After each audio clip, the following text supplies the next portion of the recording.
한 사람이 있었습니다. 근데 이 한 사람이, 그 사람이 오랫동안 자기 집이 없었어요.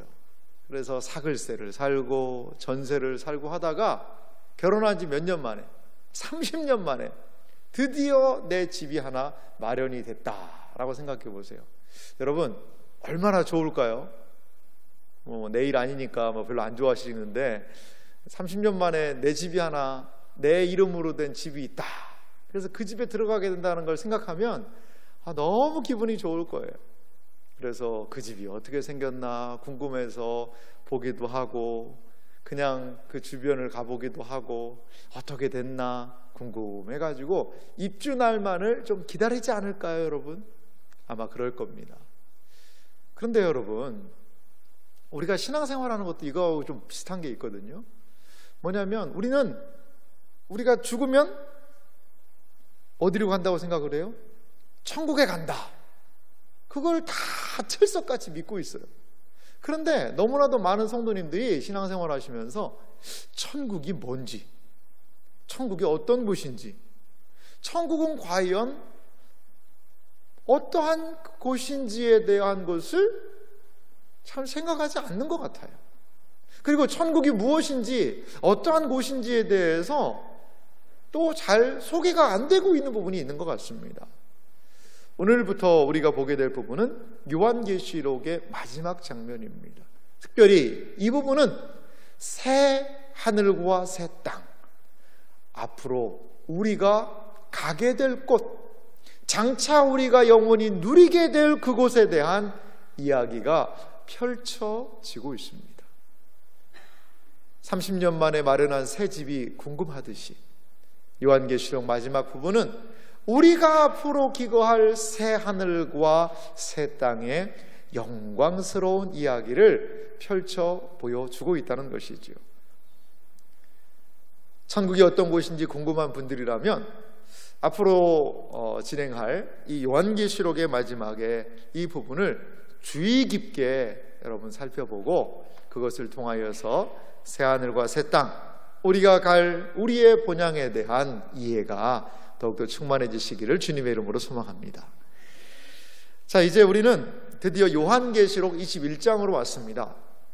좀 지나간 것들을 잠시 생각을 해본다면요, 요한계시록을 우리가 1장부터 시작할 때, 요한계시록을 공부할 때 염두에 두어야 하는 숫자가 있다고 그랬죠. 숫자 몇이었죠?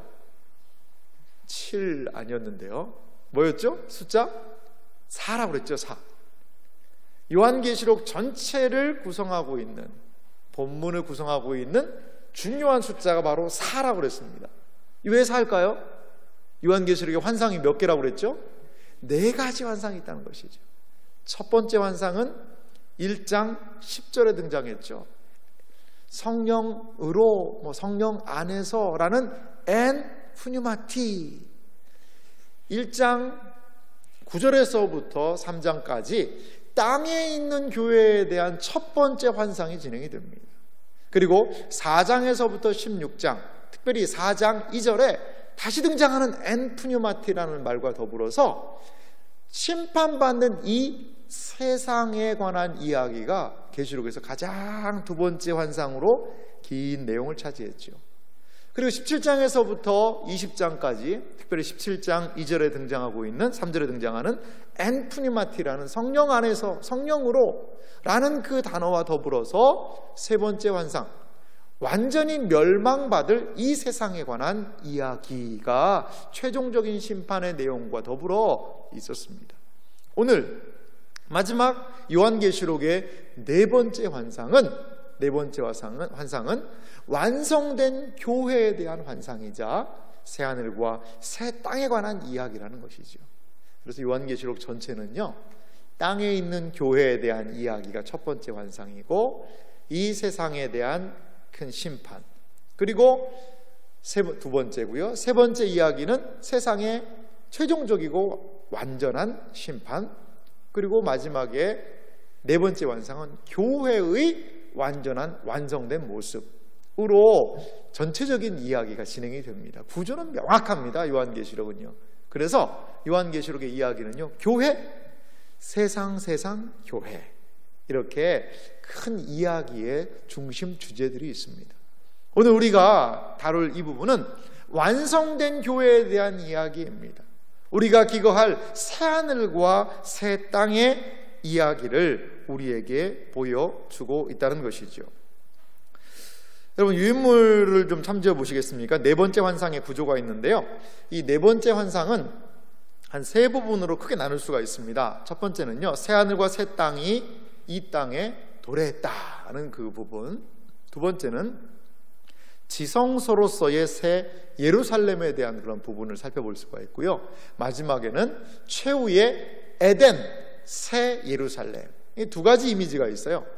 우리가 갈 새하늘과 새 땅이, 새 예루살렘이 지성소와 같은 역할을 하고, 또한 에덴, 새 에덴과도 같은 역할을 한다는 거죠. 이거는 다음 시간을 통하여서 좀 살펴보도록 하겠습니다. 오늘은 새하늘과 새 땅의 의미가 무엇인지, 새하늘과 새 땅이 이 땅에 도래한다는데 과연 그것은 무엇인지에 대하여서 우리가 유인물을 중심으로 살펴보도록 하겠습니다.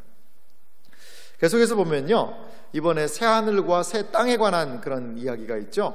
1절과 2절을요 제가 다시 한번 읽어볼 테니까요, 그 의미를 좀 자세히 좀 보시기 바랍니다. 또 내가 새하늘과 새 땅을 보니 처음 하늘과 처음 땅이 없어졌고 바다도 다시 있지 않더라.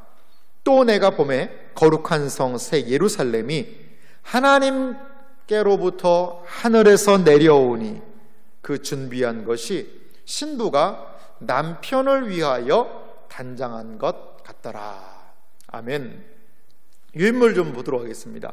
새 하늘과 새 땅이 창조된다는 것을 성경은 분명하게 이야기하고 있습니다. 여러분, 왜 새 하늘과 새 땅이 창조되어야 할까요? 아니, 우리가 살고 있는 땅도 하늘도 괜찮은데 왜 새 하늘과 새 땅이 창조되어야 할까요? 유인물 보시면요, 바로 1번에요. 만일 죄가 세상에 들어오지 않았다면 처음 창조로 충분했을 것이다. 죄가 들어오지 않았다면 처음 창조로 충분했을 것이라는 거죠. 두 번째도 있어요. 이 세상은 죄로 말미암아 어떻게 됐죠? 썩어짐의 종노릇을 하게 되었다는 것입니다. 이 세상은 죄 때문에 썩어질 것에 대해서 종노릇, 다 썩는 것에 종이 되어버렸어요. 그렇기 때문에 처음 세상은 다른 것으로 이제 대체가 되어야 한다는 것입니다. 여러분, 만약에 한번 가정을 해볼게요. 지금 이 상태로 우리가 영원히 산다고 생각해 보세요. 거기가 천국일까요? 지옥일까요, 여러분? 지옥 얘기 나왔습니다. 좀 안 좋다는 얘기겠죠. 네. 아니, 근데 사실 지금 이 상태가 계속 된다면, 내가 지금 허리가 아픈데 이 허리 아픈 게 영원히 아프다. 그거 얼마나 힘들겠어요. 그래도 하나님 앞에 가면 좀 온전해질 것을 우리가 상상하면서 참고 기다리고 있는데, 속썩이는 자녀들이 계속 영원히 속을 새긴다. 속썩이는 남편이, 아내가 계속 영원히 속썩인다. 그럼 그게 참 쉽지 않을 겁니다. 그게 오래 산다는 게 좋은 것만은 아닐 것이다 라는 생각이 들어요. 근데 세상 모습이 그렇다는 거예요. 아마도 세상이 이렇게 복잡하고 어렵고 막 찌그럭찌그럭하고 하는 것은 때로 우리에게 저 하늘에 대한 신령한 소망을 갖게 하는 것일 수도 있어요. 이 세상이요, 너무 살기 좋고 평안하고 날마다 좋고 코로나19도 없고 뭐 무서울 것도 없고 돈도 많고 몸도 건강하고 그러면 인간의 본성상 뭐 여기도 좋네 그러면서 저 하나님의 나라에 소망하지 않을 거예요. 하지만 이 세상의 결핍을 경험하고 어려움을 만나고 그럴 때마다 천국의 소망을 두고 기도하는 그런 우리들의 이 땅에서 우리가 영원히 살 존재가 아니라는 것을 때로 이 세상의 정이 뚝뚝뚝 떨어지게 해가지고 하나님이 우리에게 일러주시는 것은 아닌가 생각이 들어요. 그렇습니다. 이 세상은 우리가 영원히 살기에는 적합하지 않은 곳입니다. 유인물 계속 보실까요? 그렇기 때문에 가로 2번도 보면 새로운 창조가 필요하다는 것이죠. 새로운 창조가 필요해요. 자, 유인물 내용 좀 읽겠습니다. 새로운의 그 새가요, 번역된 헬라어가요, 카이노스라는 이 단어가 쓰였습니다. 카이노스. 근데 이 카이노스는 어떤 의미가 있냐면요, 질이나 본질의 새로움을 의미해요. 또 다른 이 새자가 있는데요, 시간적인 새로움은 네오스라는 단어를 쓴다고 그래요. 그러니까 여러분, 이 새 하늘 새 땅의 그 새로 번역된 헬라어가 카이노스라는 것은요, 이게 시간적으로 아예 있던 것이 싹 없어지고 뭔가 새로운 것이 뜬 것이 아니라는 거예요. 어떻게 보면 질적으로 변화됐다는 것을 의미한다는 거죠. 밑에서 다시 한번 설명할게요. 가로 2번도 보면요, 죄로 인한 오염이 제거된 완전히 새로운 세상이 이루어지게 된다는 것이죠. 거기에 새라는 그 단어에 우리가 그것을 알 수가 있다는 거죠. 보라 내가 만물을 새롭게 하노라. 계속 하나님은 새로움에 대해서 말씀을 하고 계세요. 3번도 보면요, 바다의 얘기도 나왔죠. 바다는 악의 출처이며 성도들을 박해하는 만국을 의미합니다. 바다는 이전 세상에서 하나님의 백성을 위협했던 모든 환난 전체를 은유적으로 가리키고 있는 것이 이 바다입니다. 그렇기 때문에 새하늘과 새 땅에는 뭐가 없어요? 바다도 다시 있지 않더라. 바다는 모든 것들을 삼켜버렸습니다. 바다는 많은 사람들을 갈라놨죠. 자, 보십시오. 사도 바울은 지금, 사도 요한은 지금 어디에 있죠? 반모섬에 유배되어 있습니다. 반모섬과 그 사도가 목회했던 에베소 교회는 바다로 떨어져 있어요. 바다로 떨어져 있어요. 이스라엘 백성들이 출애굽에서 나아갈 때 무엇이 막았죠? 홍해, 바다가 막고 있었습니다. 하나님께서는 그 바다의 물을 말리셔서 그들을 통과하게 했다는 것이죠. 바다는 많은 부분에서 장애물로 등장합니다. 바다는 이 세상이 해상 무역을 하고 이 세상의 왕국을 풍요롭게 하는 하나의 상징물이었다는 것이지요. 음녀가 어디 위에 앉아 있었습니까? 바다 위에 앉아 있었습니다. 바다는 타락한 세상을 상징하고 있다는 것이죠. 그래서 이 바다가 없어진다는 겁니다. 가로 4번도 보면요, 새 질서 속에서는 처음 피조물이 사라지고 악도 더 이상 존재하지 않을 것이다. 만물의 최종 질서에는 눈물을 흘리게 만드는 환난이 다시 없을 것이다. 그래서 바다도 다시 있지 않겠다. 바다도 다시 있지 않겠다는 것이죠. 모든 우리의 어려움, 고난을 주는 핵심적인 요소인 바다, 이것이 사라지게 된다는 것이죠. 이게 새하늘과 새 땅의 의미라는 것입니다. 또한 거기에 등장하는 우리가 읽었던 단어 중에 2절에도 보니까요, 새 예루살렘이라는 게 나옵니다. 이 새 예루살렘은 유인물에도 계속 있죠. 하늘에서 내려오는 것은 이 새 예루살렘이 수많은 선지자들의 예언의 성취라는 거예요. 하나님의 거룩한 것이 하늘에서 내려온다는 것을 이미 이사야, 에스겔, 스가랴, 이 선지자들이 경험하고 있다는 것입니다. 경험했다는 거예요. 새벽에 요즘에 새벽 설교가 본문이 어디냐면 에스겔입니다. 에스겔인데 에스겔 뒷부분이 40장부터가 너무나도 좀 어렵습니다. 거기 보면 새롭게 회복되는 거룩한 성전에 대한 이야기가 나오거든요. 그래서 뭐 어디가 어떻고 이렇게 그 에스겔 많은 부분을 좀 우리가 어렵게 하는 본문이 있는데 너무 어려워하지 마세요. 저희가 자료도 준비했습니다. 그래서 새벽에 나오시면 그 부분을 좀 자세히 알 수 있으니까요, 여러분 같이 말씀을 좀 나누면 좋겠습니다. 이렇게 새 예루살렘에 대한 이 비전은 이미 구약의 선지자들이 예언했던 내용들이라는 것이죠. 이번도 보면은요, 새 예루살렘에 내려옴은 하나님께서 역사를 종결짓는 사건이라는 것입니다. 신적 능력이 하늘에서 땅으로 내려올 때 하나님은 주권적으로 인간의 역사를 통치하신다는 것이죠. 무엇인가가 하늘에서부터 이 땅으로 내려온다. 이것을 성경이 우리에게 이야기하고 있다는 거죠. 자, 3번에도 보면요, 새 예루살렘은 그 안에 거하는 성도들과 그들의 거처를 함께 가리키는 하늘의 표상이라는 것이죠. 새 예루살렘, 이것은 우리 신자들이 그 안에 기거하고 하나님과 함께하는 하나의 표상, 하늘의 심볼이라는 거예요. 상징적인 부분이 바로 새 예루살렘이라는 것입니다. 4번 내용도 보면요, 자기 남편을 위하여 단장한 신부의 준비는 하나님이 자신을 위해 그의 백성을 준비시키심을 말한다. 오늘 본문에도 이야기하고 있죠. 하늘에서부터 내려오니 그 준비한 것이 신부가 남편을 위하여 단장한 것 같더라. 자, 거룩한 성 새 예루살렘이 아름다운 모습으로 하늘에서 내려오는데 그 내용을 보니까 이것은 신부가 남편을 위해서 준비한 것 같다는 것이죠. 결혼을 앞둔 그 신부가, 새색시가 얼마나 많은 것들을 준비할까? 결혼을 앞두고 준비해서 결혼하지 않습니까? 그것과 마찬가지로 하나님께서는 교회를, 이 새 예루살렘 거룩한 성은 주님의 완성된 교회를 의미하는데요, 주님의 몸된 교회를 준비시키신다는 거예요. 아름다운 모습으로 어린 양의 아내로 준비시키시겠다는 것이죠.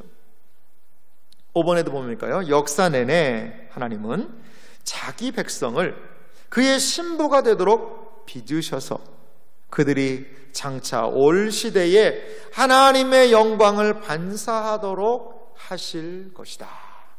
이 역사 안에서 그 신부를 준비시킨다는 거예요.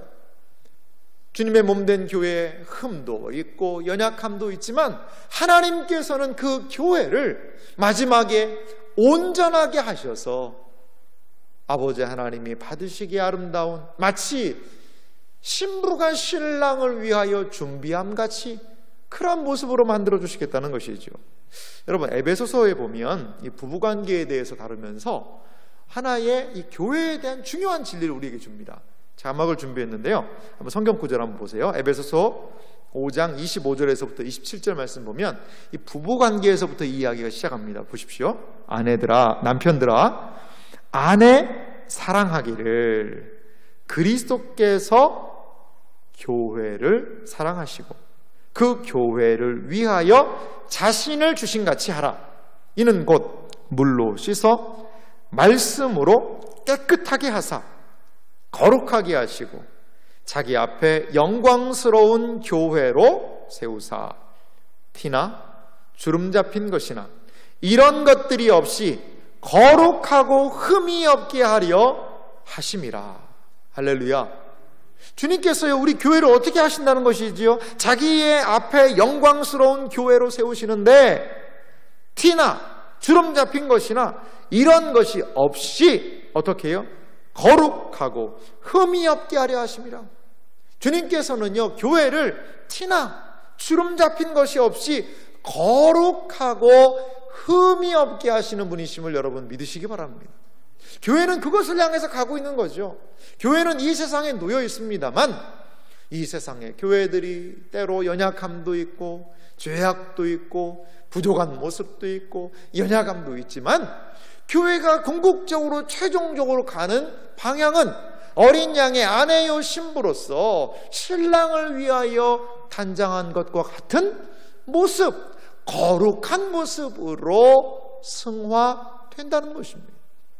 이 땅에서 교회의 완전함을 볼 수는 없을 겁니다.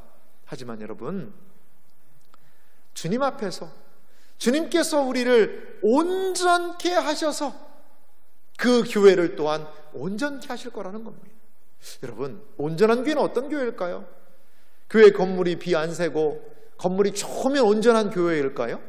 그건 아니죠. 건물은요, 사람들이 모이는 장소, 교회가 모이는 장소입니다. 그래서 건물은 교회당이죠. 여긴 예배당입니다. 그럼 교회는 누구입니까? 하나님의 백성 한 사람 한 사람이 교회예요. 어느 교회가 거룩하고 영광스러운 교회일까요? 한 사람 한 사람이 그 교회 구성원 한 사람 한 사람이 하나님의 은혜를 경험하고 서로 사랑하고 하나님의 뜻에 순종하고 주님 말씀하시면 내가 나아가리다 라고 하나님 앞에 온전한 모습으로 나아가는 그곳, 그게 온전한 교회예요. 거기가 온전한 하나님이 기뻐하시는 교회라는 것을 믿으시기 바랍니다. 나 한 사람뿐이, 나 하나쯤이야? 아니요, 그렇지 않아요. 아간 한 사람으로 인하여서 이스라엘 공동체, 그 교회라고 할 수 있거든요. 얼마나 큰 어려움이 있었습니까? 우리 성도 한 사람 한 사람은 우리의 언행 심사가 교회 공동체에 영향을 미치고 있다는 것을 기억해야 합니다. 또한 한 개인들은 교회 공동체에게 주시는 그 은혜의 자양분을 공급받는 존재라는 것을 기억하기 바라요. 그렇기 때문에 공동체를 떠나 혼자 신앙생활하는 그러한 신자도 없고요. 또한 한 사람 한 사람 성도들이 무시된 그러한 교회도 있을 수가 없다는 것입니다. 교회 공동체는 운명 공동체입니다. 우리는 같이 은혜 받고 같이 하나님의 은혜로 나아가게 되는, 한 지체의 어려움은 교회 공동체의 어려움이고 그것을 가슴에 품고 함께 기도해야 되는 존재가 바로 교회 공동체라는 것입니다. 우리 한 사람 한 사람의 거룩이 그래서 중요합니다. 우리 한 사람 한 사람의 온전함이 그래서 몸된 교회를 세운다는 것을 여러분 기억하시기 바랍니다. 나 하나가 기도 안 한다고 무슨 일이 있겠어? 아니요, 그럴 수 없어요. 우리 성도님들 한 분 한 분이 하나님을 향하여 기도하고 간절히 나아갈 때에 우리 공동체가 하나님의 새로운 은혜의 역사를 경험하게 된다는 것을 여러분 믿으시기 바랍니다. 이렇게 하나님께서는 온전하게 그 신부가 신랑을 위하여 준비함과 같이 교회로 우리를 세우사 영광스러운 교회의 모습으로 주름 잡힌 것이나 티나 이런 것들이 없이 거룩하고 흠이 없는 존재로 만들어 가신다. 그리고 그 결정판이 오늘 요한계시록 21장의 모습임을 우리에게 일러주고 있습니다.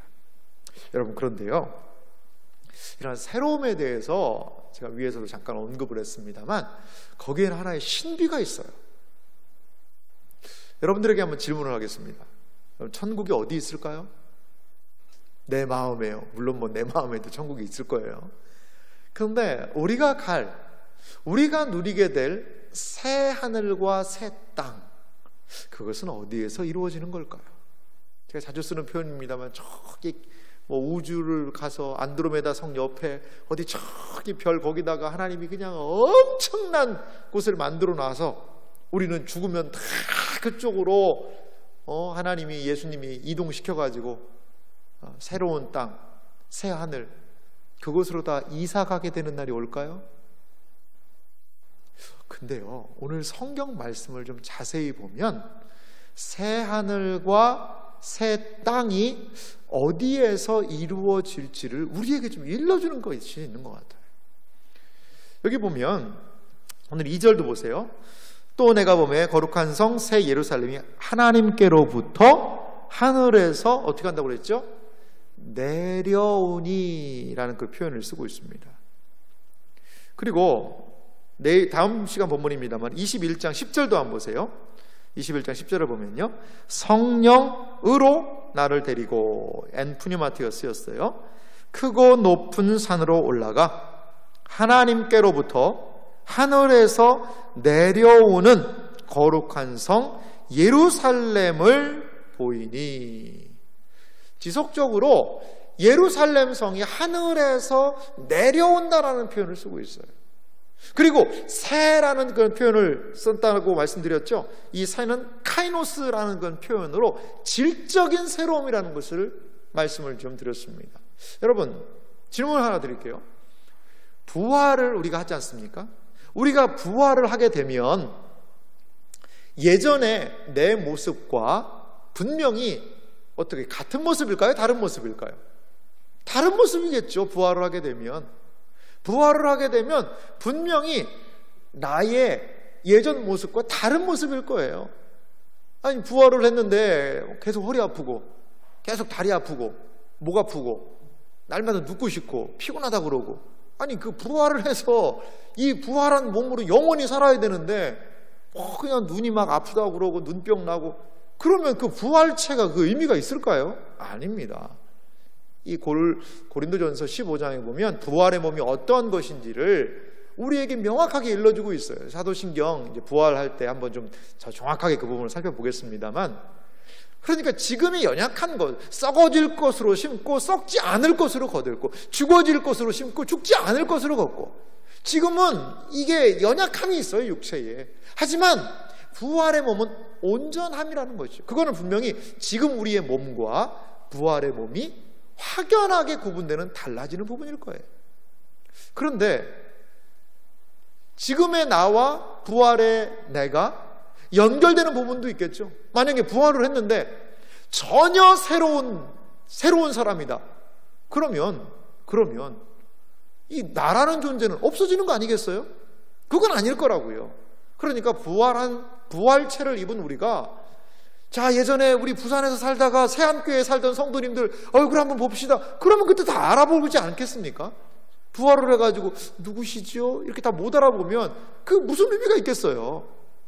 분명히 나라는 인격체 존재가 부활을 해도 나라는 인격적인 존재로 이어지지 않겠습니까, 여러분?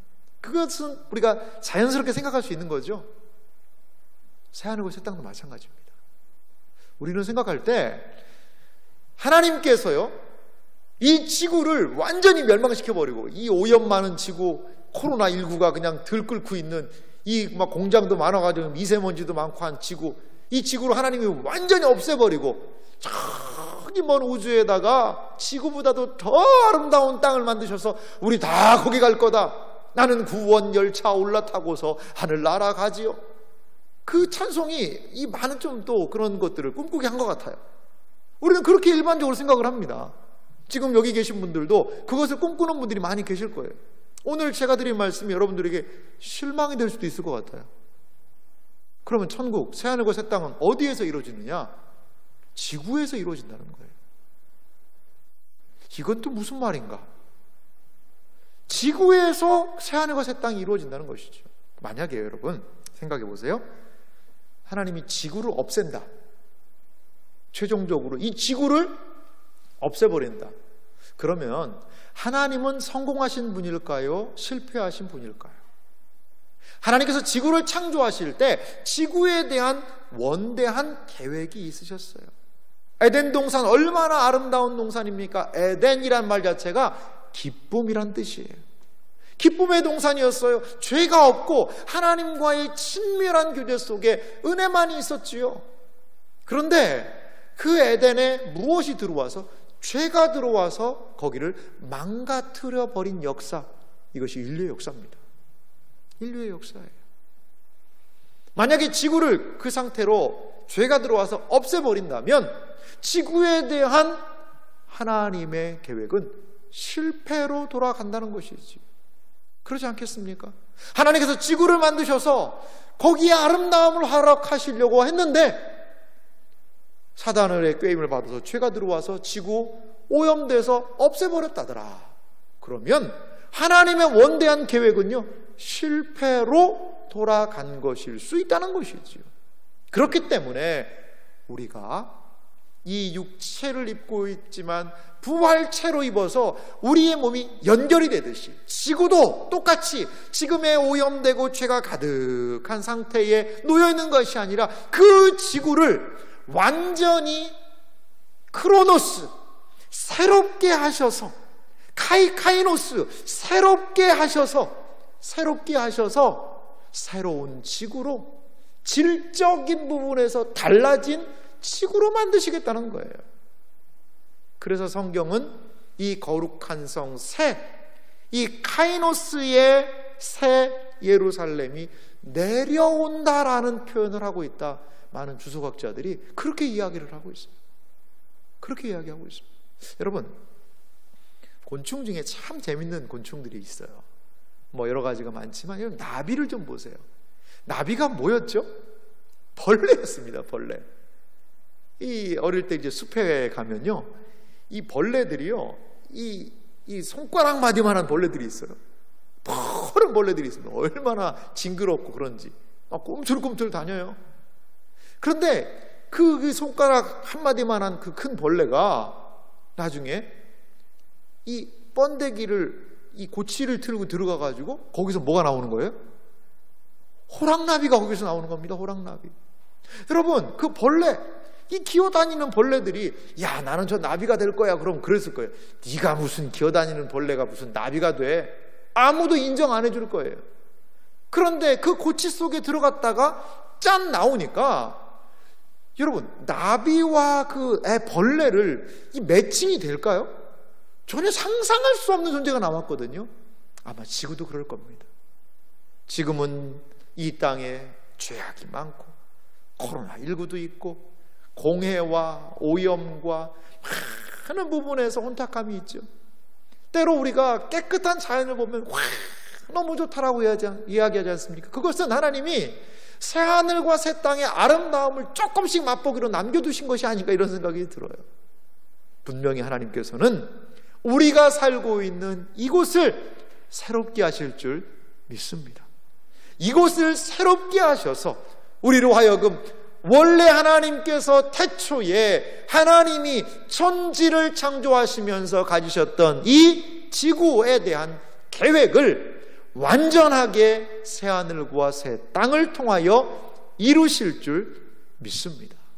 그렇기 때문에요, 우리 믿음의 사람들은 지구를 잘 아껴야 돼요. 왜요? 여기 앞으로 우리 살 때예요, 여러분. 여기가 앞으로 우리 살 때 아니겠습니까? 아마 하나님이 우리 예배당을 좀 남겨놓으면 좋겠다, 이런 생각도 들어요. 새하늘과 새 땅이 돼도 이 예배당이 좀 남아있으면, 야, 우리가 신앙생활 하던 곳 추억도 있고 얼마나 좋은 장소가 될까요? 뭐 그건 잘 모르겠습니다.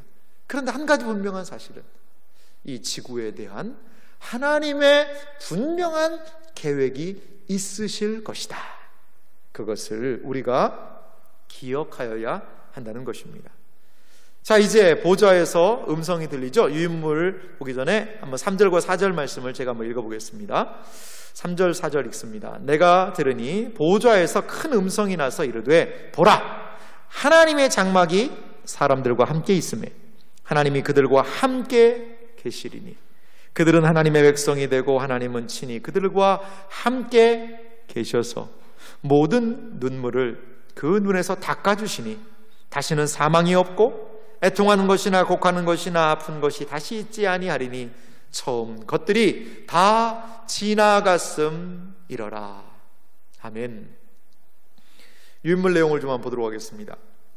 이 보좌에서 나는 음성을 보면요, 이 보좌에서 나는 큰 음성은 하늘성의 의미를 해설을 해주고 있습니다. 이 하나님의 장막이 내려온다라고 이야기하고 있는데요, 하나님의 장막이 사람들과 함께 있겠다, 이렇게 이야기하고 있는데요, 이 장막에 대한 내용을 보면 장막은 구약의 이 성막과 성전, 그것들을 의미합니다. 이 성전과 성막의 역할은 뭘까요? 성전과 성막의 역할은 하나님과의 교통이 가능한 장소였다는 것입니다. 여러분, 이스라엘 백성들 보세요. 이 출애굽에서요, 광야에서 쫙 텐트를 치고 있어요. 근데 거기에 성막을 하나 지어서 하나님이 거기에 와 계신 거예요. 거기에 임재해 계신 거예요. 지성소 거기가. 그리고 그 법궤 있지 않습니까? 법궤 뚜껑을 뭐라고 그러냐면 뭐 시은 소라고도 예전에 했고 뭐 시은 좌라고도 합니다. 그 의자입니다, 의자. 그러니까 이게 법궤가 있고 법궤가 뚜껑이 딱 있는데 두 천사가 이렇게 마주하고 있는 그 부분이거든요. 그러니까 하나님이 그 두 천사 사이에 탁 앉으시는 거예요. 그래서 이 지성소는 특히 이 법궤 뚜껑 위 시은좌 거기는 이 땅에서 가장 거룩한 곳이에요. 거기가. 왜냐? 하나님이 거기에 임재해 계신다는 것이죠. 어디에도 하나님이 안 계세요. 근데 거기에 계신 거예요. 자, 이스라엘 백성들의 의미는 무엇입니까? 바로 성소에 있는 겁니다. 지성소에 있는 겁니다. 하나님이 그들과 함께 계시는 것을 그림으로 그렇게 이스라엘 백성들에게 묘사해 주셨다는 것이죠. 그래서 이 장막을 친다라는 것은 가로 유인물 한번 보세요. 2번에도 보니까요, 하나님은 더 이상 하늘로 올라가지 않으시고 그 장막에, 성막에 계셔서 막 왔다 갔다 하는 것이 아니시고 떠나가지 않으시고 하나님의 백성들과 함께 하시겠다는 것이죠. 하나님 우리와 함께 계시다, 임마누엘의 성취를 본다는 것이죠. 에스겔 48장 마지막 절인 35절, 이게 가장 에스겔의 마지막 절이거든요. 거기에 보면 이런 장면이 등장을 합니다. 에스겔 마지막 절 제가 읽어드릴게요. 그 사방 합계는 18,000척이라. 그날 후로는 그 성읍의 이름을 여호와 삼마라 하리라. 여기 여호와 삼마라는 단어가 등장을 합니다.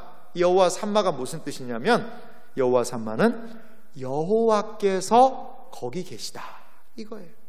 에스겔 마지막에 완성된, 회복될 이 성전의 아름다운 모습을 보여주시고, 그 성전의 가장 중요한 의미, 여호와께서 거기 계시다, 여호와 삼마, 여호와 삼마의 은혜를 약속하신다는 것이죠. 새하늘과 새 땅이 영광스러운 이유는 무엇일까요? 여호와 삼마, 하나님께서 거기 계신다는 것이죠.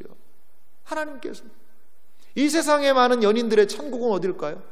연인들이 사귀는 두 사람의 천국은 어딜까요? 내 님이 있는 곳이 거기가 천국 아닐까요? 내 사랑하는 사람과 함께 있으면 거기가 천국이라는 거죠. 마찬가지예요. 우리 신자들에게 천국은 여호와 삼마, 하나님을 배웁고 그분과 함께하는 그곳, 그것이 바로 우리가 맛보게 되는 새하늘과 새 땅의 영광스러움이라는 것입니다. 유인물 계속 볼까요? 이 여호와 하나님이 함께 하시는 여호와 삼마의 그 장소, 거기에서 새하늘과 새 땅에 사는 성도들의 유익에 대하여서 우리에게 이야기해 주고 있어요. 본문은 너무나 아름다운 부분인데요, 모든 눈에서 모든 눈물을 닦아주신다. 눈물은 고난과 희생의 눈물을 의미합니다. 슬픔과 탄식은 모두 사라지게 된다는 것이죠. 모든 눈물을 그 눈에서 닦아주시니. 우리의 눈물, 여러분, 이 세상을 살아갈 때 우리 얼마나 많은 눈물이 있나요? 이 세상은요, 고통의 연속이에요. 고타마 시타르타 석가모니가 무엇을 깨달았습니까? 인생은 고해다. 그건 참 맞는 진리 같아요. 이 세상은요, 고통의 연속입니다.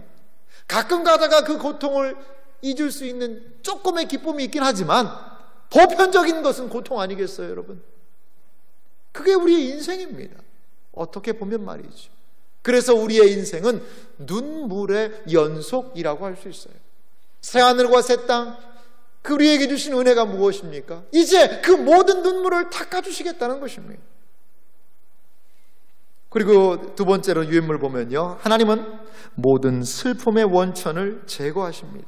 사망이 없고 애통, 곡, 아픈 것이 다시 있지 않습니다. 인간을 쇠약하게 하는 죄와 고난의 결과들이 다 제거되었기 때문이라는 것입니다. 다시는 사망이 없고 애통하는 것이나 곡하는 것이나 아픈 것이 다시 있지 않겠다.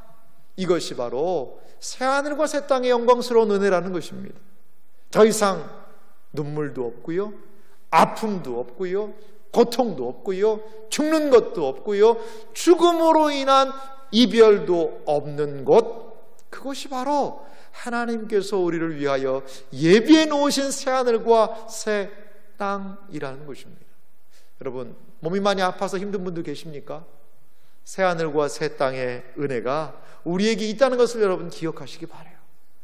우리에게는 이렇게 이 세상의 모든 죄로 말미암아 우리가 당하고 있는 이 세상의 모든 고난과 고통들의 끝날이 있다는 것이죠. 그 모든 것들이 제거될, 우리의 인간의 쇠약하게 하는 모든 죄와 고난의 결과물들이 사라질 그날이 있다는 것을 여러분 믿으시기 바랍니다. 이 모든 것의 이유는 무엇입니까? 처음 것들이 다 지나갔기 때문이라는 것이죠. 처음에 있던 것들이 다 지나갔기 때문이라는 것이죠. 죄악이 지나갔습니다. 옛 시대의 질서가 지나갔습니다. 오직 우리는 무엇을 따르게 되겠습니까? 하늘 본향은 더 나은 곳이라는 것을 기억하시기 바라요. 땅의 모든 것들이 무너지고 하늘의 새로운 것을 덧입을 때가 분명히 오겠다라고 말씀은 우리에게 일러주고 계십니다. 자, 이제 새로운 천상의 그렇다면 질서는 무엇일까요? 제가 5절과 6절 말씀 한번 좀 읽도록 하겠습니다. 보좌에 앉으신 이가 이르되 보라 내가 만물을 새롭게 하노라 하시고 또 이르시되 이 말은 신실하고 참되니 기록하라 하시고 또 내게 말씀하시되 이루었도다. 나는 알파와 오메가요 처음과 마지막이라. 내가 생명수 샘물을 목마른 자에게 값없이 주리니. 유인물 내용을 계속 보면요, 하나님은 만물을 새롭게 하십니다. 근본적으로 옛 것은 완전히 파괴되고 새 것으로 하나님께서는 창조하신다는 것입니다. 두 번째도요, 하나님은 기록하라고 말씀하세요. 새 창조는 신실하고 참되신 하나님이 그것을 보증하고 계신다는 것이죠. 야, 이거 중요하다, 기록해라. 내가 꼭 이렇게 이루마. 그것을 약속으로 보여주고 계신다. 그래서 기록하라는 것이죠. 우리 하나님 신실한 분이십니다. 우리 하나님 참되신 분이십니다. 그러하기 때문에 약속한 대로 이루어 주실 것을 여러분 믿으시기 바랍니다. 이것이 우리 신자들의 믿음입니다.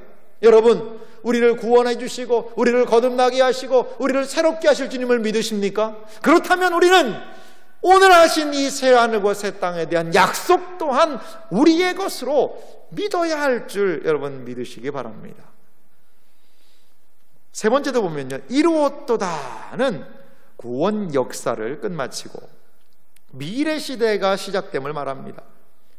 세상 역사의 모든 사건이 이루었도다라는 이 한마디로 끝나게 된다는 것이죠.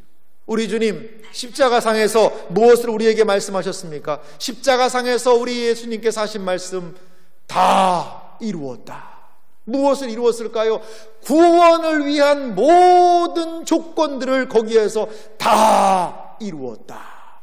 우리 주님 거기에서 말씀하셨습니다. 그러면서 우리의 구원이 십자가에서 다 이루신 예수 그리스도로 시작되었습니다. 그리고 최종적으로 하늘에서는 무슨 음성이 들릴까요? 이루었도다. 십자가상에서 이루어진 그 구원으로 말미암아 우리의 구원이 최종적으로 성취되는 날, 이루었도다라는 날이 오게 된다는 것입니다. 다 우리의 구원이 이루어지는 그때에 새로운 미래의 역사가 시작될 것을 성경은 말씀하고 있습니다. 계속해서 하나님은요, 자신을 알파와 오메가로 소개하고 계십니다. 전체 환상을 통해 하나님이 만물의 유일한 기원과 목적이라는 것을 알려주고 계신다는 것이죠. 이 전체 모든 환상을 통해서 하나님이 만물의 기원, 목적, 그것을 향해서 나가신다는 것입니다. 여러분, 성경의 역사가 무엇일까요? 성경의 역사는요, 간단하게 소개할 수 있을 것 같아요. 창세기 1장 1절이 무엇이죠? 태초에 하나님이 천지를 창조하시니라. 성경의 역사는 태초에 하나님이 천지를 창조하신 것에서 시작해서 요한계시록 21장 1절, 새 하늘과 새 땅을 보니 처음 하늘과 처음 땅이 없어졌다. 하나님께서 새 하늘과 새 땅을 만드시는 것, 이것이 성경 역사입니다. 그게 끝이에요.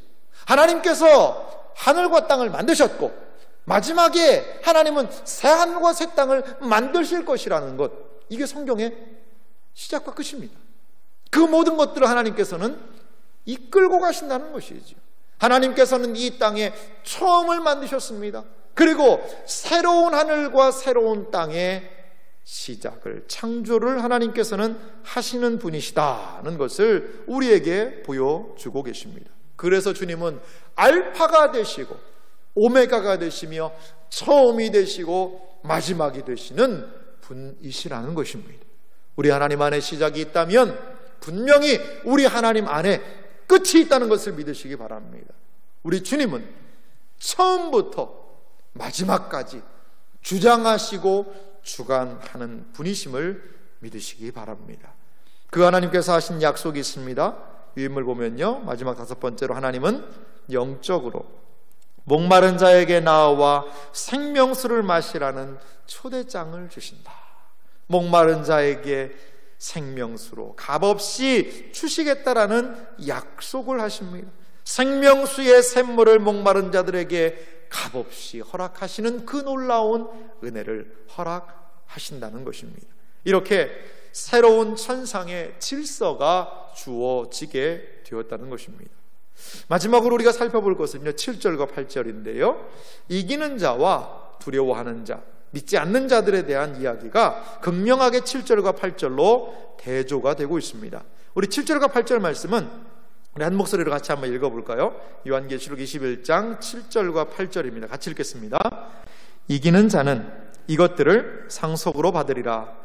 나는 그의 하나님이 되고 그는 내 아들이 되리라. 그러나 두려워하는 자들과 믿지 아니하는 자들과 흉악한 자들과 살인자들과 음행하는 자들과 점술가들과 우상 숭배하는 자들과 거짓말하는 모든 자들은 불과 유황으로 타는 못에 던져지리니 이것이 둘째 사망이라. 아멘. 유인물 내용 한번 계속 보시겠습니까? 계시록은 이기는 모든 자에게 주어진 종말론적인 약속들을 말씀하고 있습니다. 요한계시록은요, 이기는 자에게 주어지는 이 종말론적인 약속, 특별히 첫 번째 환상에서 7교회에 계속 등장했지 않습니까? 이기는 자는 이렇게 하리라, 이기는 자는 이렇게 하리라, 이기는 자는 이렇게 하리라. 그리고 그들이 증거한 말씀으로써 이긴다. 예수의 피 때문에, 자신들이 지키는 말씀 때문에 이기리라. 지속적으로 교회에게, 우리에게 이기라고 이야기하고 있어요. 이기라는 거예요. 싸우라는 것입니다. 끝까지 인내하라는 거예요. 여러분, 그리스도인의 삶, 분투하는 삶이 되어야 하는 이유는 이것입니다.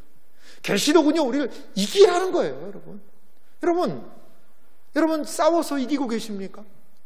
우리의 불경건을, 경건치 못함을, 우리의 발목 잡고 있는 것들과 싸워야 됩니다. 여러분, 사도 바울은 자신의 믿음 생활을 무엇으로 비유했습니까? 마라톤에 비유했어요. 내가 선한 싸움을 싸우고. 사도 바울이 감당한 그 싸움은 무슨 싸움이었을까요? 믿음을 지키기 위한 싸움이었습니다. 사도 바울도요, 우리와 같은 인간 본성을 가지고 있는 사람이기 때문에 얼마나 믿음 생활을 하기가 어려웠을까요? 핍박과 회유도 있고요, 고난이 있고요, 어려움이 있고요. 끝까지 근데 싸우지 않습니까? 내가 믿음의 선한 싸움을 싸우고 달려갈 길을 마치고. 그렇게 사도 바울은 자신의 일생을 이기는 자가 되기 위해서 끝까지 분투했다는 것이죠. 우리에게 이기는 신앙생활이 필요합니다. 이기는 자가 하나님의 은혜를 볼 것입니다. 이기는 자에게 하나님은 분명히 의의 면류관을 예비해 놓으셨다는 것을 여러분 믿으시기 바랍니다. 신앙생활은요, 옆에 있는 사람들과의 경쟁이 아니에요. 하나님 안에서 우리에게 주어진 그 사명을 내가 내 자신과의 싸움을 통하여 이겨나가는 거예요. 나 자신을 쳐서 복종시키는 게 얼마나 여러분 힘듭니까? 이 가장 나 자신을 나는 사랑하거든요. 그렇기 때문에 나 자신을 너무나 사랑하기 때문에 너무나도 많은 것들로 합리화시켜줘요. 자기 자신에 대해서 철저하지 못해요. 관대해요. 그것과도 싸워야 한다는 것이죠. 싸워 이기는 믿음 생활이 우리 모두에게 있기를. 그래서 이기는 자에게 주어지는 종말론적인 약속들을 바라보고 나아가는 은혜가 우리에게 있기를 간절히 소망합니다. 두 번째로 보면요, 유인물 계속 보겠습니다. 이기는 자에게 가장 큰 복은 뭐죠? 나는 그의 하나님이 되고 그는 내 아들이 되리라는 약속이라는 거죠. 하나님의 모든 것들을 상속받아요. 아들이 상속받습니다. 아유, 나는 여자인데 딸인데 나는 못 받나? 아니요, 다 아들입니다. 하나님의 다 자녀요 아들이 되어서 그 하나님의 약속의 은혜를 상속받게 되고, 나는 그의 하나님이 되고 그는 내 아들이 되리라, 내 백성이 되리라. 이것이 온전하게 성취된다는 것입니다. 3번도 볼까요? 모든 죄인들은 불못, 둘째 사망에 던져집니다. 특히 믿지 아니하는 것, 이 불신앙을 성경에서 이야기하죠. 이 믿지 아니하는 자들을 이야기하는데요, 이것은 만국을 회개로 이끄는 하나님의 요청을 거부하게 만드는 가장 이 기본적인 죄라는 거죠. 여기 죄의 많은 목록들이 있는데 가장 기본으로 깔린 죄가 뭐냐? 불신앙입니다. 믿지 아니하는 거예요. 믿지 아니하니까 하나님이 회개할 기회를 줘도 회개하지 않는 거죠. 회개할 기회가 있다면, 회개한다면 그것이 은혜라고 계시록을 공부할 때 우리는 배웠습니다. 하나님의 말씀이 내 귀에 들리고 그 말씀이 내 양심을 자극하고 내가 이게 잘못된 것이구나 회개할 수 있으면 은혜인 줄 믿으시기 바랍니다. 왜 여러분 은혜에서 멀어집니까? 회개하지 않는 거예요. 믿지 않는 거예요. 하나님의 말씀을 믿지 않는 것, 불신앙, 그것으로 인하여 하나님의 모든 약속에서 멀어질 수밖에 없다는 것이죠. 4번에도 보면요, 하나님의 참 백성은 그리스도와 더불어 영원히 왕노릇하는 것을 보장하는 첫째 부활에 참여한다. 이들은 둘째 사망의 영향을 받지 않게 된다. 이들은 첫째 부활에, 하나님의 참 백성은 참여합니다. 첫째 부활에 참여한 사람은 둘째 사망을 결단코 영원한 하나님의 은혜에서의 분리인 불못으로 들어가는 둘째 사망을 경험하지 않게 된다는 것입니다. 마지막 그 부분을 좀 같이 읽어볼까요? 마지막 정리하는 부분입니다. 새 창조는 같이 읽습니다. 새 창조는 의인들이 상속받는 것이기 때문에 불의한 거짓 그리스도인들과 비기독교 세계 전체는 새 창조의 경계 안에 거하지 못한다. 오직 하나님의 자녀만이 새 하늘과 새 땅을 상속받게 된다. 할렐루야. 그렇습니다. 우리에게 새 하늘과 새 땅의 은혜가 있다는 것을 여러분 믿으시기 바랍니다. 하나님께서 우리에게, 이기는 자들에게, 끝까지 주님을 따라가는 그 모든 심령들에게 이러한 놀라운 은혜의 역사를, 새로운 질서를 우리를 위하여 예비해 놓으셨다는 것을 여러분 믿으시기 바랍니다. 이 세상 살아갈 때 눈물이 있죠. 아픔이 있죠. 고난이 있죠. 고통이 있죠. 우리의 목숨을 위협하는 그런 상황들이 있죠. 때로 우리는 아픈 것도 무섭고, 내가 이러다가 여러 가지 망하는 것이 아닌가, 우리를 두렵게 하는 많은 것들이 있습니다. 하지만 우리의 눈을 들어 주를 바라보시기 바랍니다. 우리에게 주어진 새 하늘과 새 땅의 은혜를 기억하며 아버지 하나님의 놀라운 우리에게 주신 이 새 하늘과 새 땅의 영광스러움을 눈뜨고 그것을 우리의 마음 가운데 받아들이며 살아가시는 복된 생애와 삶이 되시기를 주님의 이름으로 축원합니다.